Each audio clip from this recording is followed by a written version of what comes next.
Jangan tonton sepotong-potong, tonton video ini sampai tuntas. Bangunan pertama yang dibangun di atas muka bumi ini, kata Allah dalam Quran, bukan kata peneliti, bukan kata ahli dinosaurus, Ka'bah. Lalu dalam hadis penjelasannya, ya Rasulullah, ya, apa bangunan yang pertama? Ka'bah. Apa bangunan yang kedua? Al-Masjidil Aqsa. Kam bainahuma, berapa jarak antara keduanya? Arba'una sanah, 40 tahun. Subhanalladzi asra bi'abdihi lailan minal masjidil haram ilal masjidil aqsa. Jadi kalau ada nanti orang bertanya ke bapak, ke ibu, kau pernah sampai ke negeri yang tertua di dunia? Ibu bisa jawab, bapak bisa jawab, sudah atau belum? Negeri tertua di dunia, induk dari segala negeri, Ummul Qura. Ummu, ibu, induk. Al-Qura, negeri, seluruh negeri di dunia ini, induknya adalah kota Makkah Al-Mukarramah. Kalau diletakkan jangka, jangka itu ada ujungnya pensil, ada ujungnya jarum. Diletakkan jangka itu tepat di Makkah, lalu putar keliling, pas. Makanya yang 00 itu sebetulnya bukan Greenwich, bukan di London, tapi 00 itu tepat di Makkah. Kenapa sekarang jam 00 dimulai di London? Bukan karena ilmu geologi, ilmu bumi, tapi karena politik. Karena negara yang paling banyak menjajah dunia adalah Inggris. Maka bahasa yang dipakai bahasa Inggris. Coba dulu kalau yang menjajah dunia ini orang Jawa. Nggak susah kita belajar. Pripun kabari api, selesai. Jadi ternyata Inggris ini tidak hanya pada bahasa, semua mesti belajar bahasa Inggris, juga sampai pada penetapan waktu 00 pun berpengaruh. Mereka sendiri mengakui kekeliruan. Yang tepat 00 itu dimulai dari kota Makkah Al-Mukarramah. Tapi apa boleh buat? Kekeliruan terus saja dilanjutkan. Dan bagi kita tidak masalah. Oh, dimulai pusat dunia, pusat alam semesta, pusat bumi adalah Makkah. Maka kita pun berkeliling di situ. Subhanallah walhamdulillah wala ilaha illallah wallahu akbar, subhanallah. Sudah tadi kan? Ada yang belum tahu? Kok bisa tahallul? Tadi kita turun sama-sama dari hotel, sama-sama masuk pintu Masjidil Haram. Berkumpul kita semuanya 1000 orang, sama-sama mengangkat tangan di Hajar Aswad, bismillah, dengan nama Allah, Wallahu Akbar, Allah Maha Besar. Lalu kita pun berkeliling melilingi makam Ibrahim, lalu kemudian sudut-sudut pojok, lalu kemudian sampai ke Rukun Yamani. Setelah itu Rabbana Atina, 70.000 malaikat. 70.000 malaikat mengaminkan doa dari mulai Rukun Yamani sampai ke Hajar Aswad. Makanya nanti kalau masuk 2 jam sebelum sholat, carilah tempat duduk di antara Rukun Yamani dan Hajar Aswad. Di bawah kita bertasbih subhanallah walhamdulillah wala ilaha illallah wallahu akbar. Tepat di atas, malaikat juga bertasbih di atas. Satu hari malaikat yang turun, nama tempatnya di atas, wal baitil ma'mur. Allah bersumpah dalam Al-Quran, wasyamsi demi matahari, wan najmi demi bintang, wal ardi demi bumi, wal laili idza saja demi waktu malam, wan nahari demi waktu siang. Tapi ada Allah bersumpah demi satu tempat, wal baitil ma'mur, demi al baitul ma'mur. Biasanya Allah kalau bersumpah itu untuk sesuatu yang amat sangat besar. Ternyata tepat di bawahnya Ka'bah, di atasnya al baitul ma'mur. Satu hari 70.000 malaikat bertawaf. Sejak pertama kali diciptakan sampai hari ini, malaikat yang bertawaf pertama kali tak pernah berkurang, terus. Begitu kata Imam Jalaluddin Abdurrahman As-Suyuti. Satu hari 70.000, besok 70.000, besok 70.000. Sejak hari pertama diciptakan sampai hari ini tak pernah berhenti. Jumlah yang tak bisa dihitung oleh manusia. Mereka bertasbih di atas subhanallah walhamdulillah wala ilaha illallah wallahu akbar. Kita pula bertasbih di bawah subhanallah walhamdulillah. Bedanya kita 7 putaran berhenti pulang tumbang. Karena kita ada nafsu, makan, minum, ngantuk. Mereka tak ada nafsu. Mereka diciptakan hanya untuk wa nahnu nusabbihu bihamdika wa nuqaddisu lak. Kami hanya bertasbih mengagungkan. Makanya kalau ada jamaah nanya, Ustaz boleh nanya? Boleh. Wahyu kan sudah habis turun ke Nabi Muhammad? Sudah. Jadi kalau gitu malaikat Jibril nganggur sekarang. Ente belajar di mana? Makanya subscribe. Malaikat itu tugas pokoknya adalah bertasbih. Makanya kalau kita bertasbih, maka tugas kita saat bertasbih itu sama dengan malaikat. Subhanallah, walhamdulillah, wala ilaha illallah, wallahu akbar. Saat kita bertasbih, saat itu kita sama dengan malaikat. Sama-sama mensucikan Allah. Cuman kadang kita ini waktu hati lapang bertasbih, pas giliran suntuk stres kentut lah sama kau. Makanya beristighfar, memohon ampun silap dan salah. Maka ketika Nabi Ibrahim alaihissalam pindah dari Babilonia, di mana Babilonia itu sekarang? Irak. 1800 sebelum Masehi. Sekarang tahun 2020. 1800 tambah 2020. 3820 tahun yang lalu Nabi Ibrahim pindah dari Irak ke Palestina. Sampai di Palestina menikah dengan, sampai di Palestina tak punya anak, lalu kemudian Hajar, Sarah, lalu kemudian dengan Hajar punya anak laki-laki. Diuji Allah Subhanahu wa ta'ala. Aku tahu, kata Allah, kau sayang pada anakmu karena sudah lama kau tunggu. Berapa lama Nabi Ibrahim menunggu anak bernama Ismail? Kata Imam Abul Fida Ismail Ibnu Katsir dalam kitab tafsir Al-Quranil Azim, 86 tahun. 86 tahun berdoa, Rabbi habli minas sholihin, Rabbi habli minas sholihin, Rabbi habli minas sholihin. Barulah dapat anak bernama Ismail. Allah tidak minta kambing Ibrahim, Allah tidak minta onta Ibrahim. Yang diminta Allah yang paling dia sayang. Sanggup tak kau berpisah? Apa kata Allah? Antarkan anakmu ini nun jauh ke kota Makkah Al-Mukarramah. Berapa jarak dari Palestina ke Makkah? 1500 km. Yang tak percaya hitung sendiri. Ibu tak punya anak, setelah lama ada kawan yang ngajak bayi tabung, akhirnya punya anak. Gimana Bu, sudah punya anak? Alhamdulillah Pak Ustadz, bayi tabung. Ini tabung yang paling murah lah, tabung second. Setelah punya anak diletakkan di celah ketiak, takut anak ini mati. Belajar kepada Nabi Ibrahim. 86 tahun tak punya anak. Ketika punya anak, apa kata Allah? Antarkan dia. Apakah melawan Nabi Ibrahim? Maka anak Ibrahimu Yahudian, Ibrahim bukan Yahudi. Wala Nasranian, Ibrahim bukan Nasrani. Walakin kana hanifa, Ibrahim adalah hanif. Hanif artinya condong kepada Allah, tak condong kepada anak, walaupun dirindukan 86 tahun lamanya. Musliman, dia hanya berserah diri kepada Allah, tidak berserah diri kepada Hajar, tidak berserah diri kepada Sarah, tidak berserah diri kepada Ismail, tapi berserah dirinya kepada Allah. Ini yang di hadapan saya ini adalah yang sudah sampai ke Makkah ini, berarti sudah punya mental seperti Ibrahim alaihissalam. Saya Pak Ustadz tidak berserah diri kepada direktur perusahaan saya. Buktinya saya sanggup datang kemari. Kok berani Bapak? Saya sudah ambil cuti.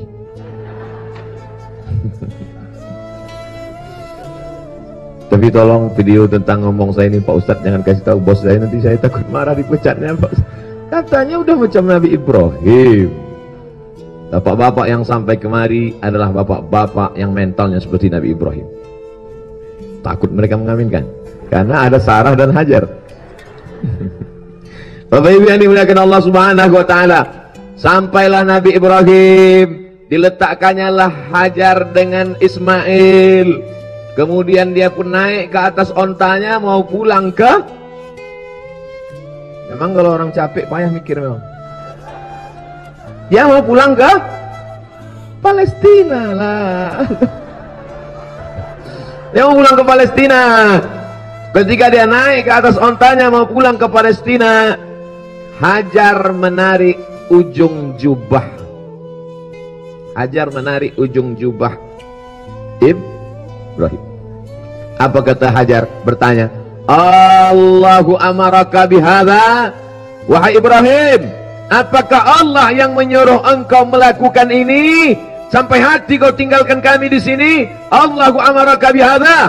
Allah yang menyuruh engkau melakukan ini? Apa kata Ibrahim? Satu jawaban, Naam. Naam artinya ya, Allah yang menyuruh aku melakukan ini. Hajar melepaskan ujung jubah Ibrahim. Apa kata dia? Pergilah Ibrahim, idzan la yudhi'ana. Kalau Allah yang menyuruh, Allah tidak akan menyia-nyiakan kami di sini. Yang ibu yang sampai kemari ini adalah mental Hajar, perempuan luar biasa. Kalau Allah yang sudah menyuruh, maka dia tidak akan menyia-nyiakan kami. Yang pergi meninggalkan kami ini pencari rezeki, sedangkan yang bersama kami di sini pemberi rezeki. Mana yang lebih hebat, pencari atau pemberi? Apa yang ditakutkan? Makanya ibu, kalau nanti bapak mau pergi, mama, bapak mau pergi umrah, Allahkah yang menyuruh engkau melakukan ini? Betul. Pergilah, ini pasporku, urus aku ikut juga. Umrah Akbar 2021. Takbir. Tanggal pula sorban saya jarang-jarang ceramah pakai sorban kayak tadi kan. Nah, biar orang percaya saya ustaz. Kalau pakai jaket kulit ini disangka orang tukang ojek. Tukang ojek itu mulia, rezekinya halal. Betul? Sampai mana ceritanya tadi? Yang pergi pencari rezeki, yang tetap tinggal pemberi. Apa yang ditakutkan hidup ini? Apa yang dicemaskan ini? Orang yang korupsi itu yang dicemaskannya apa? Anaknya tak makan, bininya tak bisa beli gelang, rumahnya tak jadi, kos-kosan untuk pensiun tak siap, akhirnya korup, takut tidak makan. Maka Hajar bukan perempuan biasa. Jadi kunjungan kita kemarin ini bukan asal. Jangan nanti pulang dari umrah, Bu, gimana umrah kemarin? Dingin. Apalah ceritanya? Pak, gimana bapak pergi umrah kemarin? Tak ada sambal belacan. Kami berangkat umrah itu adalah napak tilas perjalanan Nabi Ibrahim. Kami pergi umrah itu kemarin, yang 12 hari itu adalah mengikuti jejak-jejak bagaimana cara Ibrahim dan Hajar menjalani hidup. Gimana Pak ceritanya? Ada videonya itu, nanti gue kasih. Gitu caranya. Pulanglah Nabi Ibrahim alaihissalam ke Palestina. Apa turun makanan dari langit, tiba-tiba turun nasi kebuli. Apa yang terjadi? Maaf, beribu maaf, susu kering, air habis. Apakah mengeluh? Hajar mengangkat tangan ke langit sambil komplain, ya Allah, aku ini kan bini Nabi, lakiku kan Nabi, anakku kan calon Nabi, aku kok susah kali. Itu yang dilakukan oleh Hajar. Hajar naik ke atas bukit Safa, tak ada air. Hajar naik ke atas bukit Marwah, tak ada air. Beda sama ibu bapak kemarin, naik ke atas bukit Safa, ada air. Naik ke atas bukit Marwah, ada air. Bawa termos.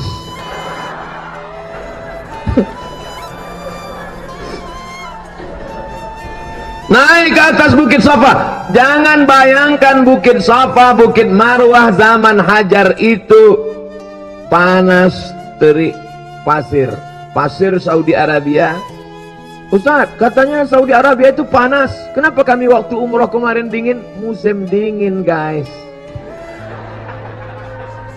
Coba datang kemari Agustus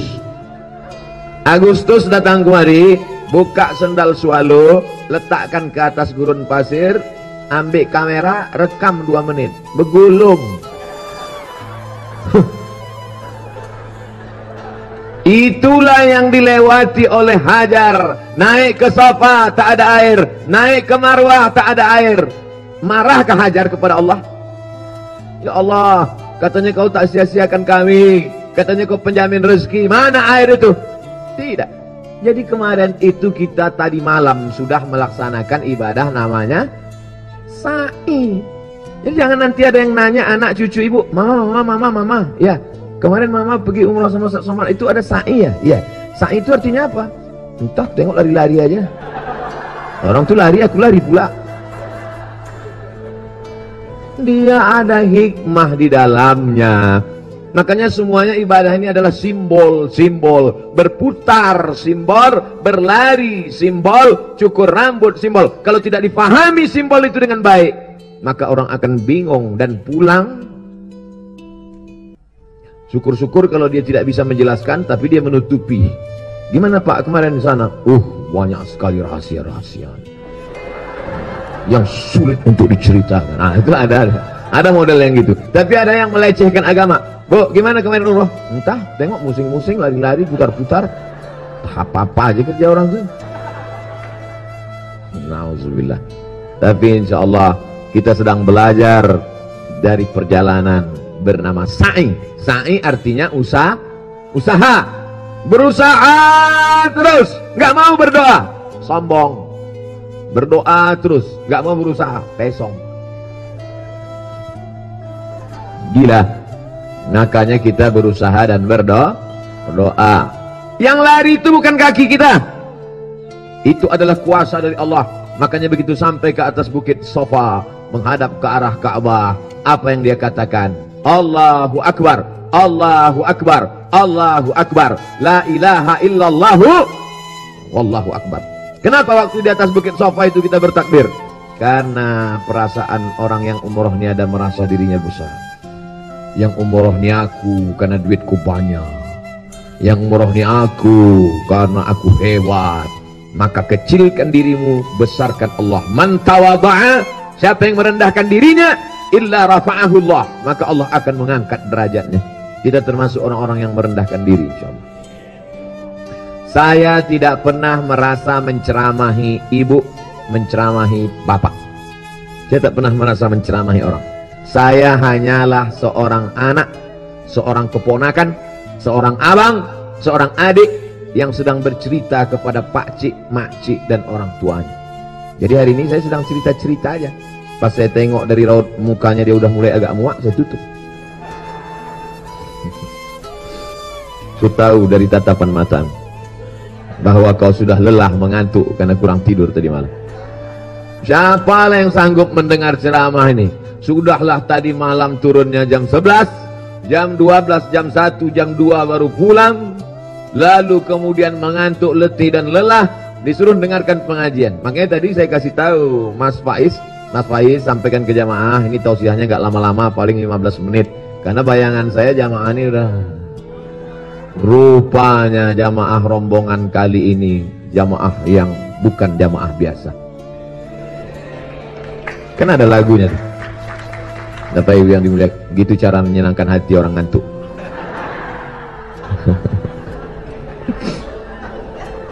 Turunlah Hajar, turun Hajar. Apa kata Hajar melihat anak kecil? Tumit Ismail yang belum pandai berjalan, menggesek-gesek. Apa bahasa kita ya? Tak apalah itu. Ke pasir, memancar air. Apa kata Hajar? Zam-zam, zam-zam, zam-zam, berkumpullah, berkumpullah, berkumpullah. Berkumpul air itu 3.800 tahun tak kering sampai sekarang. Dan hampir seluruh umat Islam meminumnya. Di Indonesia semuanya sudah meminumnya, baik yang zam-zam asli maupun yang KW. Orang kita ini luar biasa. Bukan cuma KTP dipalsukannya, zam-zam pun ada juga yang palsu. Nah, tapi yang dimuliakan Allah Subhanahu wa taala, maka tadi malam kita pun meminum air zam-zam menghadap ke arah kiblat. Habis tawaf tadi malam, sholat sunat 2 rakaat. Ibu-ibu, bapak-bapak minum air zam-zam. Allahumma inni as'aluka ilman nafi'an wa rizqan wasi'an wa shifaan min kulli da'in wa saqamin birahmatika ya arhamar rahimin. Kenapa tadi malam waktu minum itu Ustaz bimbing juga baca doa? Karena banyak juga jamaah yang tak tahu doanya. Maka saya bilang, Allahumma inni as'aluka. Mana yang tak tahu? Ilman nafi'an, ilmu bermanfaat. Tak ada guna ilmu kalau tidak ada manfaatnya. Ilmu santet, ilmu dukun, ilmu macam-macam lah, ilmu tuyul. Setelah ilmunya bermanfaat, dibukakan Allah pintu rezeki, warizqan wasi'an. Ilmunya mantap, rezekinya banyak, tapi sakit. Mau? Tak mau? Maka diminta yang tiga, wasifaan min kulli da'in wasaqamin, obat dari segala macam penyakit, lalu diminum. Ustaz Somad ceramah katanya enggak boleh minum berdiri. La yasrabanna ahadukum qa'iman. Jangan minum berdiri. Faman nasiya falyastaqi. Siapa yang lupa minum berdiri, muntahkanlah. Ustaz Somad ini ngomongnya aja enggak sesuai ceramah sama perbuatannya. Tadi malam ku tengok dengan mata kepalaku dia minum berdiri. Ustaz kenapa minum berdiri Ustaz? Syariban Nabi sallallahu alaihi wasallam ma zamzam qa'iman. Nabi minum air zam-zam dalam keadaan berdiri. Wah, ada-ada aja dalil-dalil dia. Nabi minum air zam-zam berdiri. Nabi sendiri melarang nggak boleh minum berdiri. Dia sendiri minum berdiri. Gimana sih Nabi itu? Setelah diteliti-teliti, rupanya di badan kita ini ada macam saringan.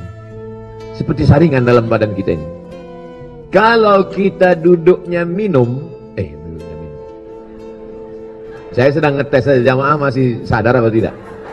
Kalau kita minumnya duduk, maka saringannya telentang. Duduk kita minum, saringannya telentang.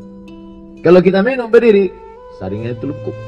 Maka kalau kita sering minum berdiri, saringannya telungkup, berarti air yang kita minum itu kok kotor. Kalau airnya kotor, yang berat buah pinggang.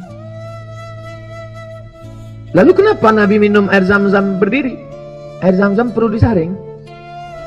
Karena air zam-zam air paling steril, paling bersih di. Paham? Nyambung? Jelas? Yang tak jelas minum. Orang kalau kurang cairan, dehidrasi memang susah mikir. Nabi sedang mengajarkan ilmu yang baru ditemukan orang abad 20. Aku tidak perlu minum berduduk karena air zam-zam setelah diteliti. Pergilah saya ke Malaysia. Di rumah Tuan Pak Cik Fulan, Ustaz Somad, ini ada alat dari Jepang. Air disaring, diminum paling bersih di dunia. Tukangnya langsung datang kemari. Hebat Pak Cik, hebat. Tapi pas saya tanya tukangnya, katanya, mana yang lebih hebat, alat ini atau air zam-zam? Kecuali air zam-zam. Air yang lain kecuali air zam-zam. Air zam-zam ini Masya Allah, tabarakallah. Yang ngomong bukan orang Islam, tapi non muslim pun mengakuinya. Makanya kita banyak-banyak minum air zam. Puas-puaskan selama di sini, minum. Saya Pak Ustadz bukan cuma minum, mandi pun zam-zam. Jangan. Minum air zam-zam. Ma'u zam-zam 5 syuribalah. Air zam-zam sesuai dengan niatnya. Niatnya apa? Maka Allah sampaikan niatnya. Lalu kemudian Nabi Ibrahim alaihissalam datang ketika diperintahkan Allah. Falamma balagha ma'ahu sa'ya, ketika sudah sampai usianya cukup, diajarkan berpisah, tahan Nabi Ibrahim. Sekarang lebih daripada berpisah. Ya bunayya, wahai anakku, inni ara fil manam, aku lihat dalam mimpiku, anni albahuka, aku menyembelih lehermu. Fanzur madza tara, apa pendapatmu? Ya bunayya, wahai anakku Ismail, inni ara fil manam, aku lihat dalam mimpiku tadi malam, anni azbahuka, aku menyembelih lehermu. Fanzur madza tara, apa pendapatmu? Ayat ini jangan bapak baca pulang di rumah nanti. Hai anakku, ayah mimpi tadi malam, aku sembelih lehermu. Apa pendapatmu? Apa jawab Ismail? Ya abati, wahai ayahanda, if'al ma tu'mar, laksanakan perintah Allah.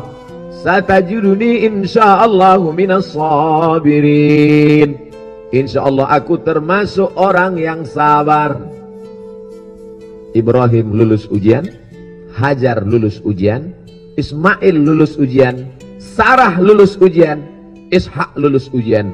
5 orang inilah yang kita sebut dalam solat kita, kama shallaita ala Ibrahim wa ala ali kama barakta ala Ibrahim wa ala ali. Kenapa tidak kama shallaita ala Isa, kama shallaita ala Musa, kama shallaita ala Daud? kama shallaita ala Abdus Samad, kama shallaita ala Ibrahim wa ala ali Ibrahim. Namanya salawat Ibrahimiyah. Bapak Ibu yang selama di sini mengamalkan salawat Ibrahimiyah bagus, karena ada nama Ibrahim di dalam. Allahumma shalli ala sayyidina Muhammad wa ala ali Muhammad kama shallaita ala Ibrahim wa ala Ibrahim. Allahumma barik ala sayyidina Muhammad wa ala ali Muhammad kama barakta ala Ibrahim wa ala ali Ibrahim. Ibrahim luar biasa, anak cucunya juga menjadi keturunan nabi-nabi. Ibrahim punya anak namanya Ishak, Ishak jadi nabi. Ishak punya anak namanya Yakub, Yakub jadi nabi. Yakub punya anak namanya Yusuf, Yusuf jadi nabi. Yusuf punya saudara namanya Yahuza, Yahuza tidak nabi, tapi anak keturunan Yahuza Musa menjadi nabi. Harun menjadi nabi. Isa menjadi nabi. Yahya menjadi nabi. Zakaria punya anak Yahya. Zakaria punya istri namanya, lupa pula. Zakaria punya saudara, Zakaria punya anak namanya Yahya. Lalu ada seorang laki-laki namanya Imran. Imran punya istri namanya Hana. Hana punya anak perempuan namanya Maryam. Maryam punya anak namanya Isa. Keturunan Ibrahim menjadi nabi-nabi. Tapi ada satu jalur dari sini tak ada yang jadi nabi. Ismail, habis itu tak ada nabi, tak ada nabi, tak ada nabi. Lahirlah satu orang, Muhammad, anak Abdullah, anak Abdul Muttalib, anak Hashim, anak Abdi Manaf, anak Qusay. Qusay inilah orang pertama yang mendirikan Darun Nadwah, dar rumah Nadwah, pertemuan parlemen pertama didirikan di kota Makkah Al-Mukarramah oleh kakek Nabi yang kelima, namanya Qusay. Muhammad bin Abdullah bin Abdul Muttalib bin Abdi Manaf bin Hashim bin Qusay, bin Hashim bin Abdi Manaf bin Qusay. Tempat lahir Nabi SAW itu dijadikan sekarang sebagai perpustakaan. Sofa, Marwah, keluar dari Marwah WC, habis WC ada bangunan perpustakaan satu lantai. Disitulah tempat lahirnya Nabi Muhammad sallallahu alaihi wasallam. Wah, saya nggak percaya itu tempat lahirnya Nabi. Sudah ada saya tulis cerita tentang itu berdasarkan fakta ilmiah dari para pakar. Saya tulis dalam buku 66 tanya jawab umroh. Dapatkan di toko terdekat. Ujung-ujungnya jual buku. Bapak Ibu yang dimuliakan Allah Subhanahu wa taala. Lalu kemudian kalau kita naik ke atas bukit Safa, menghadap ke arah Ka'bah tadi malam, dari celah-celah jendela kita balik ke belakang. Safa, depannya Ka'bah, tepat di belakangnya namanya Jabal Abi Qubais. Apa namanya? Jabal Abi Qubais, pakai qaf, Qubais. Ada pula orang yang nyebut Jabal Abi Kubis. Kubis tuh kol, sayur. Jabal Abi Qubais. Mana Jabal Abi Qubais itu Pak Ustadz? Dipotong, dijadikan istana di atas. Itulah dia istana Raja Fahad bin Abdul Aziz. Istana Raja di atas. Di atas itulah dulu Nabi Ibrahim naik. Nabi Ibrahim naik ke Jabal Abi Qubais. Allah memerintahkan, kata Allah, wa'adzin finnas, panggillah seluruh umat manusia bil haji, untuk datang kemari. Nabi Ibrahim pun memanggil dari atas itu, dipanggilnya bapak, dipanggilnya ibu. Mudah-mudahan tiap tahun kita datang kemari nyambut panggilan Nabi Ibrahim. Ya Fulan bin Fulan, kata Nabi Ibrahim. Cara menyambut panggilannya, labbaik. Nasib baik pakai bahasa Arab, labbaik. Coba kalau dari Medan, yo. Coba kalau dari Inggris, oke guys. Labbaik artinya aku sambut panggilanmu. Makanya tadi semalam dari mulai Bir Ali kita pun mengucapkan itu, labbaik Allahumma umrah. Habis itu kita pun di jalan tuh, labbaik Allahumma labbaik, labbaik la syarika lak labbaik. Kemarin di bis nomor 1 saya di situ, labbaik Allahumma labbaik. Saya ulang sampai 3 kali. Habis itu saya tengok ke belakang, jamaah sudah. Saya kalau membimbing umrah dari dulu waktu masih kuliah di Mesir, saya berangkat dari Mesir kemari tahun 2000. Sekarang 2020, 20 tahun yang lalu. 20 tahun yang lalu saya bawa jamaah waktu itu. Labbaik Allah. Waktu itu masih muda. Sekarang muda juga, cuman waktu itu muda lagi. Waktu itu suara masih menggelegar. Assalamualaikum warahmatullahi wabarakatuh. Bapak-bapak jamaah haji umrah sekalian, saya Abdul Somad, mahasiswa Al-Azhar Mesir. Wah, masih muda. Labbaik Allahumma labbaik, labbaik la syarika laka labbaik. Rupanya jamaah ini dari Bandung. Orang Bandung ini lembut-lembut. Aduh, si Akang teh gitu. Orang Bandung itu rupanya talbiyahnya lembut. Labbaik Allahumma labbaik, labbaik la syarika laka labbaik, innal hamda wan ni'mata lak wal mulka la syarika lak. Saya bawa jamaah itu berkunjung ke Arafah, bawa ke Mina, bawa ke Jabal Rahmah, naik ke atas. Jamaah jumlahnya 50 orang. Pas turun ke bawah tinggal 48.